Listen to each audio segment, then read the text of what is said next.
Hi friends, welcome back to our channel. நாம் இன்றைக்கி பார்க்க போகிற ரெசிபி தக்காளி சாதம். ஈஸியான முறையில் எப்படி செய்யலான்னு பார்ப்போம். இது பேச்சுலருக்கெல்லாம் ரொம்ப யூஸ்ஃபுல்லாக இருக்கும். சாதம் வடித்த சாதம் இருந்தால் உடனே செய்திடலாம். அதை நான் இப்போ எப்படி பண்ணுதுன்னு சொல்லி தரப்போகிறேன். இது ரொம்ப ஈஸி மெத்தட் பாருங்கள், எவ்வளோ அழகாக இருக்குது. நான் இதை சாதா பொன்னி அரிசியில் தான் நான் பண்ணியிருக்கேன். நீங்களும் இதை பண்ணி பாருங்கள். இதுக்கு தேவையான பொருளையும் நம்ம எப்படி செய்யலான்னு பார்த்துருவோம். தக்காளி சாதம் எப்படி செய்யலான்னு பார்த்துருவோம். நான் 1 கப்பு அரிசி, 2 பேர்த்துக்கு தேவையான அரிசியை நான் எடுத்து வடித்து வச்சுருக்கேன். இது பொன்னி அரிசி தான். நீங்கள் பாஸ்மதி அரிசியில் செய்தீங்கன்னா இதோட நல்ல டேஸ்ட்டாக இருக்கும். இதுவுமே நல்ல டேஸ்ட்டாக இருக்கும். நான் பொன்னி அரிசி தான் வடித்து வச்சுருக்கேன். நீங்களும் இது 2 பேர்த்துக்கு போதும் தாராளமாக. அது மாதிரி நம்ம எப்படி செய்யலான்னு பார்த்துருவோம். அடுப்பில் கடாயை வச்சு எண்ணெய் விடுங்க. 2 டேபிள் ஸ்பூன் எண்ணெய் விடுங்க. எண்ணெய் காஞ்சதும் கடுகு, உளுந்தம்பருப்பு, ஒரு பிரிஞ்சி இலை, காஞ்ச மிளகாய் 1, கொஞ்சம் பெருஞ்சீரகம், ஒரு சின்ன துண்டு பட்டை, இது lavang இவ்வளையும் போட்டு நம்ம தாளிக்கணும். பாருங்கள்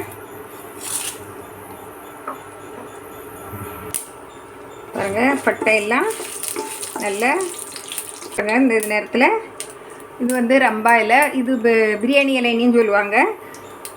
இது pandan இங்கிலீஷில். பாருங்கள், கருவேப்பிலை, பச்சை மிளகாய், வெங்காயம் அதையும் போட்டு நம்ம தாளிச்சிடுவோம்.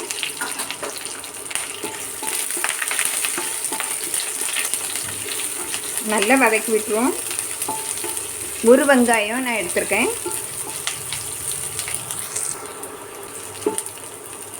பாருங்கள், இப்போ நம்ம 4 பல்லு பூண்டு, சின்ன துண்டு இஞ்சி தான் போடணும். பூண்டு தான் நிறைய இருக்கணும். அதை நம்ம போட்டுருவோம். போட்டு அதையும் நல்லா வதக்கி விட்டுருவோம். பாருங்கள், தேவையான அளவு உப்பு போட்டுருங்க. நம்ம சாதத்தில் போட்டு வடிச்சிருக்கோம். இங்கே வடிக்கலைன்னா இப்போ உப்பு போட்டுக்கலாம். கொஞ்சம் போட்டு நல்லா வதக்கிடுவோம். கொத்தமல்லி எல்லாம் கொஞ்சம் நிறைய போடணும். புதினா உங்களுக்கு ஃப்ளேவர் பிடிக்கும்னா கொஞ்சம் பலம், ஒரு 4 இலை போட்டால் போதும். பாருங்க, நம்ம மசாலா பொடி சேர்ப்போம். கொஞ்சமாக மஞ்சள் பொடி, கொஞ்சமாக காஞ்ச மிளகாய் பொடி, மிளகாய் வத்தல் பொடி. பாருங்கள், இது சேர்க்கணும்.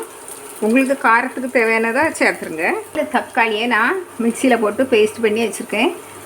அப்படியே போட்டு வதக்கினா அதில் முழுசாக அந்த தோல் எல்லாம் இருக்கிறதுனால சின்ன பிள்ளைகள் சாப்பிடாது.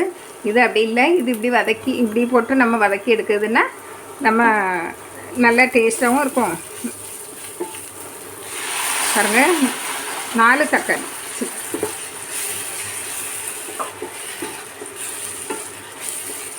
பச்சை ஸ்மெல் போகிறது வரைக்கும் நல்லா வதங்கிட்டு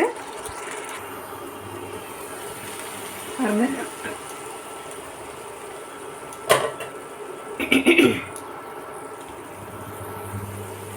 பாருங்கள், எண்ணெய் பிரிஞ்சு மேலே நிற்கிது. பாருங்கள், அப்படின்னா தக்காளி நல்லா வதங்கிட்டுன்னே அர்த்தம். பாருங்கள்,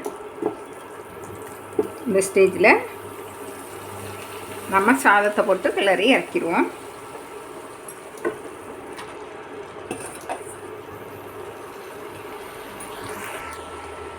பாருங்கள், சாதத்தை போட்டு நல்லா கிளறி இறக்கிடுவோம்.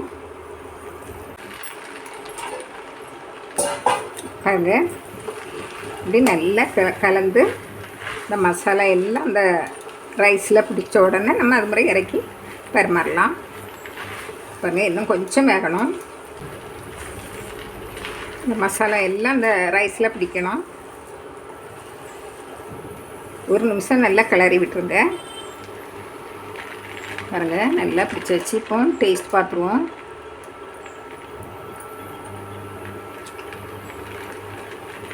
ரொம்ப டேஸ்ட்டாக இருக்குது. உப்பு, புளிப்பு எல்லாமே, காரம் எல்லாம் கரெக்டாக இருக்குது. நான் மீடியமாக தான் காரம் சேர்ப்பேன். அதனால் மீடியம் கரெக்டாக இருக்குது எங்களுக்கு. இங்கே கொஞ்சமாக கூடுதல் போட்டுவிடுங்க. பாருங்கள், கடைசியாக நம்ம கொத்தமல்லி தூவி இறக்கிடுவோம்.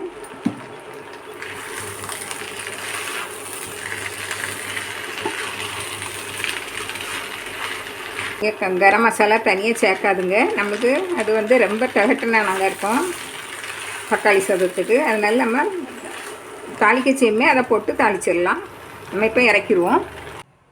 பாருங்கள், தக்காளி சாதம் ரெடி ஆயிடுச்சு.